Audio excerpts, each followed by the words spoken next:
So why is meditation so important?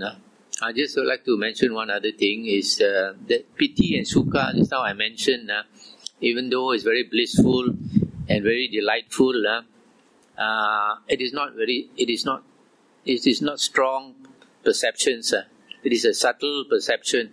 What is strong is the concentration, the ekagata, and the mind is strong. It becomes very obvious. But the piti and sukha is a very subtle feeling. It is very obvious, very distinct, but it is subtle. It is subtle, so it does not overwhelm your mind. You cannot be too attached to it because your concentration, your mind is strong. That's one thing. The other thing, why is this meditation so important? Because the spiritual path that we are practicing is to end suffering. And the end of suffering or enlightenment is defined as asava kaya,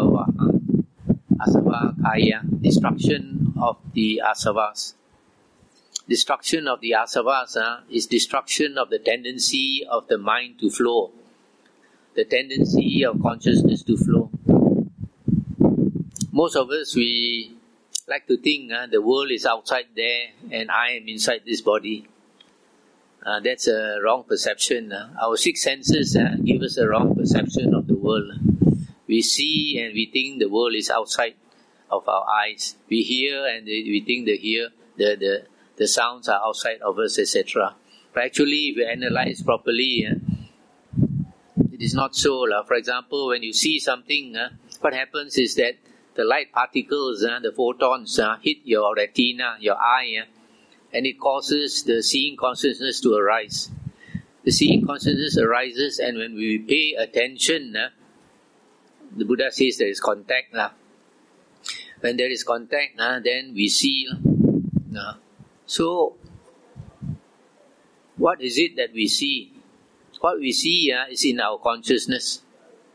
Yeah? What we see is in our consciousness. Consciousness comes along with the object, and the object is the world. Nama Rupa is the world. So where is consciousness? Consciousness is not outside, Consciousness is inside. So the world that we see is inside us. It is created by our mind. So the whole world of seeing, hearing, smell, taste, touch, everything is inside our mind. That's why in Buddhism, mind is so important. That's why in the Dhammapada verse, the first verse, the Buddha said, mind is the forerunner of all states. Mind is chief. Mind made ade. You want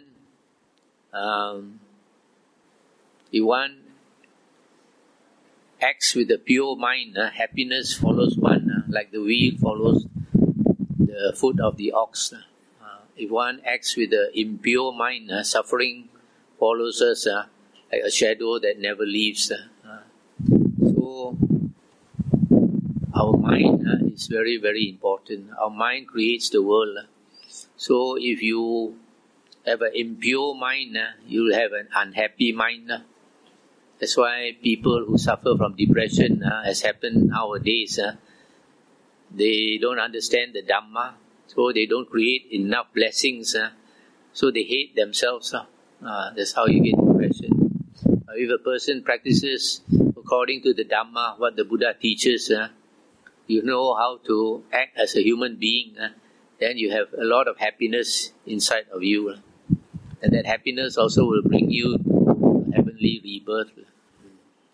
So coming back to this asava, as long as consciousness flows, the world continues, and samsara, the round of rebirths, continues. So the aim of the holy life, the aim of the spiritual path, is to slowly reduce the tendency of the mind to flow. So when we meditate, when we practice the Buddha's meditation, samatha, we are focusing our attention on one object. And if you pay attention on one object, and you are able to continue to pay attention on one object, the mind stops flowing. The mind stops flowing. So if you are able to attain samadhi, concentration of mind, for example, for 1 hour, your mind stops flowing for 1 hour.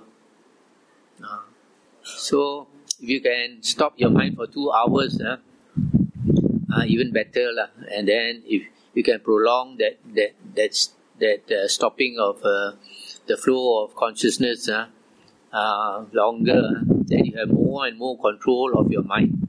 Then there is hope that one day you can destroy the tendency of the mind to flow.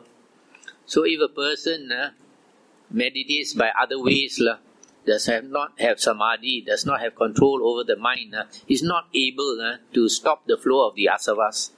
Some people, they think they are meditating. Actually, we have brought a book called Contemplation and Meditation. I'm trying to say the difference between contemplation and meditation. A lot of people sit down and they practice vipassana. They are thinking all the time. The flow never stops. That is not meditation. Meditation is to be able to cut your asava at least for some time, so that there is hope that one day you can cut it permanently. Yeah. So that's why a lot of people don't understand the difference between contemplation and meditation. And also, if you can attain a state of samadhi, of concentration, for example, you attain the first jhana.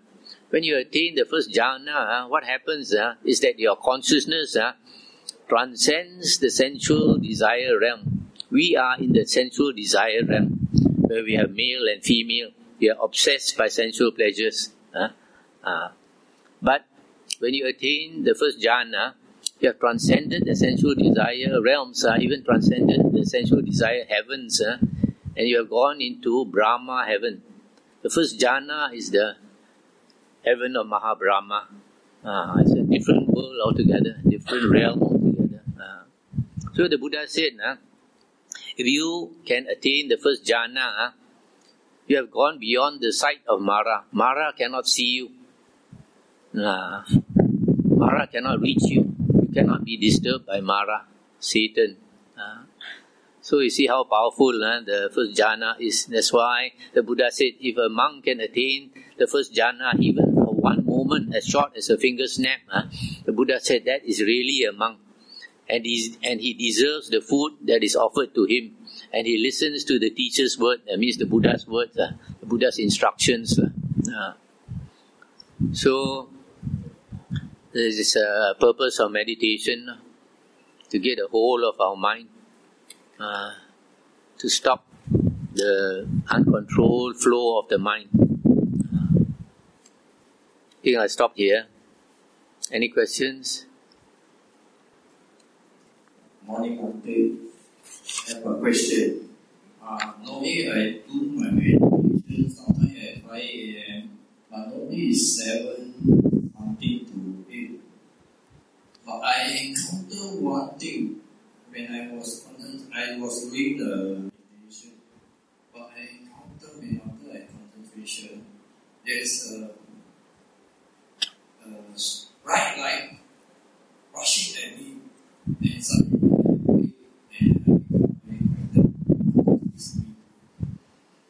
And suddenly you're awake, that means you fell asleep. It's a very strong light rushing to me. When we start to meditate, there are certain experiences we get. In Chinese we say Keng Kai, Jing Jie, Keng Kai in Hokkien. Some of these experiences are strange. And they sometimes occur only once and never occur again. Bhante Suwano, the late Bhante Suwano, he told me when he started meditation, this happened to him. He saw a lotus flower opening, and then when the lotus flower opened, he saw a baby inside.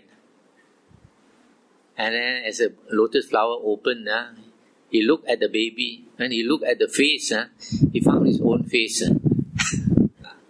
This is all imagination. Yeah. The mind plays tricks on us. My experience was in the initial stage.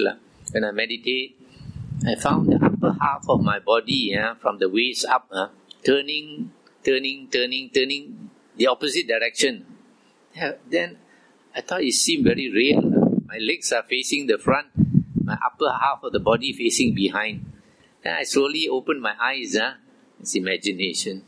Recently, there's a man in our monastery. He has come to stay because he has intention to become a monk. So he told me, he meditate, and he's floating up a few inches above the ground. I said, did you open your eyes to see? He said, no. I said, if you really floated, people around you would have seen. So you see, the mind plays tricks. Don't worry about these things because they come and they don't come again. But as our mind starts to concentrate, we are able to focus our mind. Light arises. Light arises and then it goes away because your mind is not strong. Only in the fourth jhana, the Buddha said, the light persists. Your whole body gets lighted up. The whole body is shining very brightly from the tip of your toe up to the top of your head. You are emitting light. That time, even the devas and the ghosts will know. That time they will pay respect to you. But when you get the fourth jhana, Mara, Satan, cannot sit still. He's afraid you become enlightened, become greater than him. He will come and disturb you, just as he disturbed our Jesus Christ.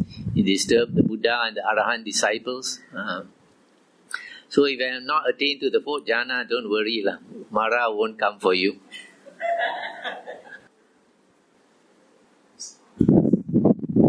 Speak louder. Speak louder. I like to ask about Anapanasati.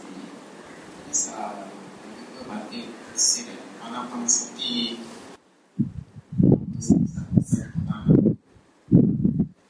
Anapanasati is just the body regulation, mindfulness of the body. But these are some mind,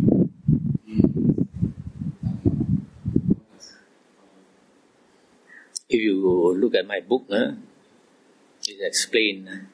When a person attains the first jhana or any jhana, the mind is so clear, so mindful. Even though he is paying attention to his breath, the feelings that arise or feelings that cease, is aware. The mind states that arise and cease, is aware. So he knows impermanence, so he sees dhamma also. So it's only when your mind is so clear in the jhana states that when you're observing one thing, you're also aware of the other things. You're not paying attention, but you're aware. You're not taking special effort to pay attention because the mind is so clear, so mindful. That's why some people don't understand the state of jhana. There's one monk, he says, what is the use of jhana? When you're in jhana, you have no mindfulness. That's just the opposite of what the Buddha said. The other thing, you haven't read my book, Contemplation and Meditation. Have you read?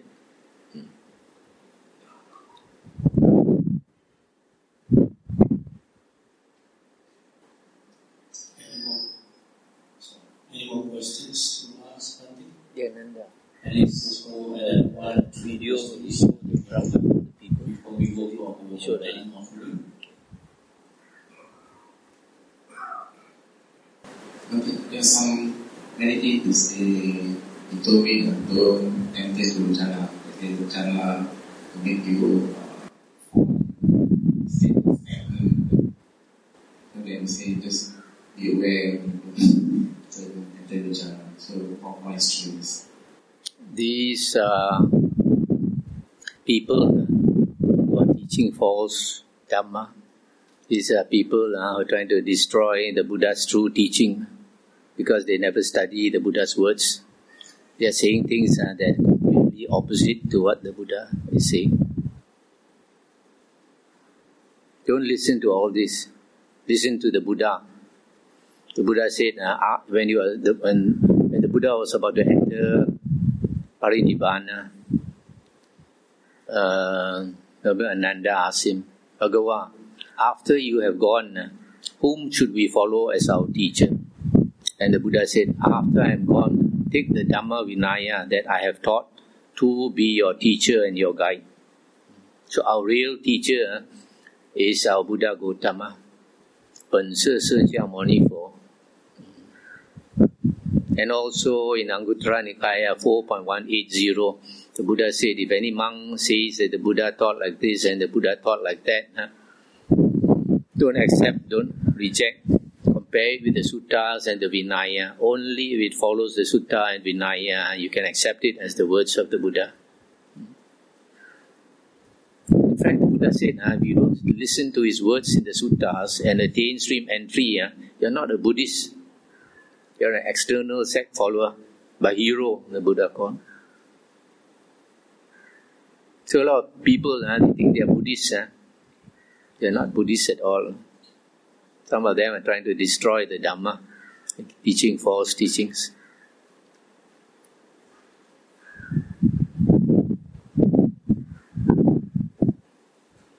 In the Samyutta Nikaya, Sutta 16.13, the Buddha said, the true Dhamma will not disappear as long as the false Dhamma, the fake Dhamma, has not arisen. But when the fake Dhamma has arisen, then the true Dhamma will slowly disappear. And the Buddha said, when the fake Dhamma arises, it will be very difficult for people to distinguish between the real and the true, the real and the fake Dhamma. Just like the Buddha gave a simile. The Buddha said, when fake gold arises, people will find it very difficult to distinguish between real gold and fake gold. So that is what is happening now. People are not quoting what the Buddha said, they are quoting what their teacher said. Who is their teacher? Probably not even a Sotapanna. If they don't study the suttas, they cannot be a Sotapanna, cannot be an Arya at all.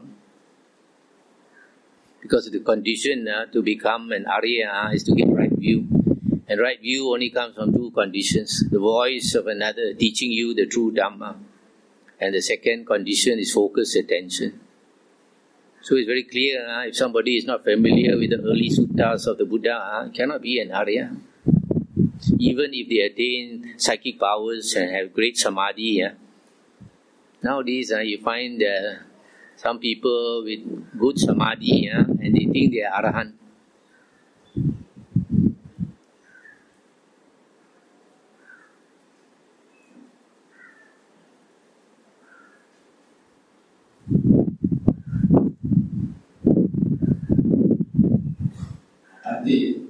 But has been emphasizing the effectiveness of the sutta study to gain right view. Partner is how use the sutta as effective spells parita. I want to know how effective is the sutta functioning like a spell. This is my first question. Second, wait, one by one. That means Arahat can be attained without any channels. Okay, this chanting, during the Buddha's time, there was very little chanting. Nowadays, people pay attention to chanting. It was not so during the Buddha's time. And nowadays, like monks give blessings by giving chanting. During the Buddha's days, the monks give blessing by giving a Dhamma talk. When you give a Dhamma talk and people understand, they get blessings. But if you just chant and people don't understand, where does the blessing come from? The Buddha said, nobody can bless you. Your good actions will bless you. Your evil actions will curse you. Nobody can bless you, nobody can curse you. You yourself bless yourself or curse yourself by your good actions or your bad actions. Yeah. So a lot of the chants that you find in chanting book nowadays were created later. Most of it was created later, did not exist during the Buddha's time. Your second question about dry arahant comes from the commentaries. Commentaries are later books written by monks. In fact, just now I mentioned about the Samyutta Nikaya 16.13, where the Buddha talked about false dhamma. The Buddha said that this false dhamma comes from the monks themselves. The Buddha said, it is foolish, these foolish people here. Here he was talking to the monks, so referring to the Sangha. He says the foolish monks later who create all this fake dhamma. So in the what is the later books? Later books is like the commentaries, the Abhidhamma, the Mahayana Sutras, and other books like Visuddhimagga was created 900 years after the Buddha's passing away. So of course many of these books they have something good not all of it is bad but they put some dhamma, some things that are contrary to the dhamma they put inside. So unless you are familiar with the suttas, you don't know. For example, this dry arahant comes from the commentaries. In the suttas, in the Anguttara Nikaya 3.86, the Buddha said, basically, to attain Sotapanna, the first fruit, you don't need any jhana. To attain the second fruit, Sakadagamin, you need 1 or 2 or 3 jhanas. To attain Anagamin, the third fruit, you need 4 jhanas. To attain Arahanthood, also you need 4 jhanas. Okay. Now the commentaries, they cakap banyak lah. They say there are 5 types of Arahant. One has 4 jhanas, one has 3 jhanas, one has 2 jhana, one has 1 jhana, one has no jhana. So they use this no jhana one to say is a dry vision Arahant. Not possible. There are so many suttas in the 5 Nikayas where the Buddha said liberation can only be attained by someone with deep peace of mind from samadhi. Because just now I mentioned the sutta, the 5 hindrances are makers of blindness. That means you can't see well, causing loss of vision. Causing loss of vision means you cannot get, vision means right view, Vision is view. So you cannot even get right view if you have these 5 hindrances blocking you. And then leading away from Nibbana. It does not lead you to Nibbana, it leads you away from Nibbana. So if you have 5, unless you get rid of the 5 hindrances, there's no hope of becoming a Sotapanna, getting right view. No hope of getting liberation, Nibbana. So a lot of people, that's why I said earlier, they don't investigate.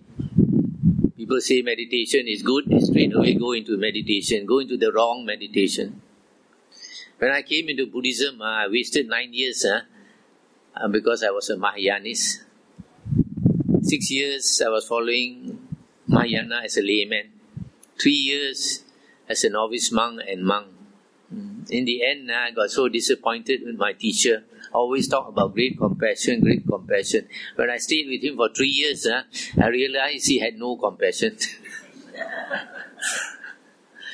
Worse than an ordinary layman. Greed, hatred and delusion so strong. Can talk like that, but action like that.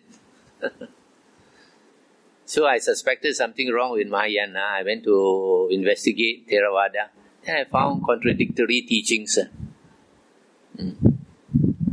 I have been on a spiritual journey a long time, I was born into a family supposed to be Buddhist, but they practice more Taoism. And then I went to a Catholic school for 12 years where I had to study the Bible for my LCE. So I'm quite familiar with the Bible. Then, because when I was in Form 5, I told myself one day I must become a Catholic. I will baptize, even though my parents object. Then when I was in Form 6, I started to have a lot of questions. I asked the Christian brothers, they could not answer me satisfactorily. For example, if God is compassionate, God is merciful, why create hell? To create hell, want to put somebody there, isn't it? Otherwise, no point of creating hell, ma. Yeah? And then they say, if you don't baptize, you cannot go to heaven.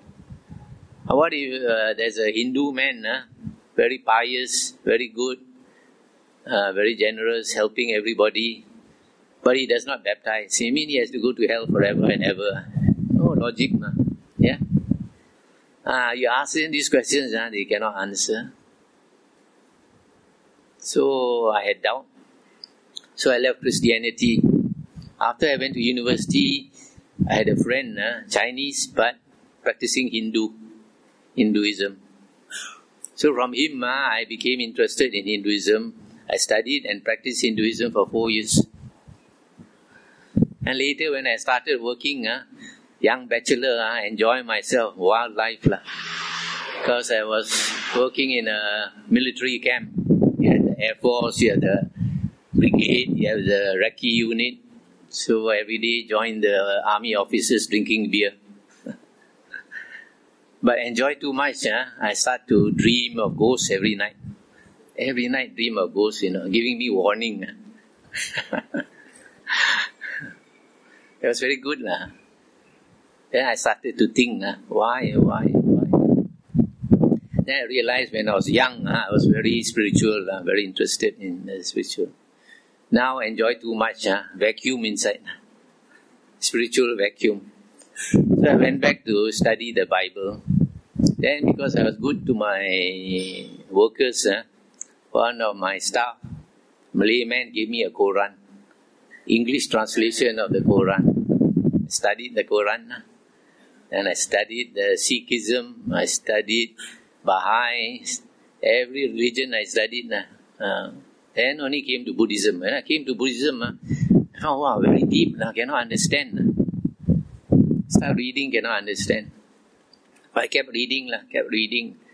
I found interesting because it's different from other religions. Don't ask you to believe in God. It's a DIY religion. So from there, as I studied more, slowly the jigsaw puzzles start to come together. Slowly you see the overall picture. Then the idea came, I want to become a monk. So after I came into Buddhism, also went into the wrong sect for 9 years. Became disappointed and then came to Theravada. After coming to Theravada also I found wrong teachings. So because I been cheated, I start to write very straightforward, criticize. Initially I criticized Mahayana, later I criticized Vipassana, make a lot of enemies. But at the same time, being enemies also help a lot of people. So you must investigate. You hear dry vision, Arahant, you must find out where does this idea come from. Okay, any more?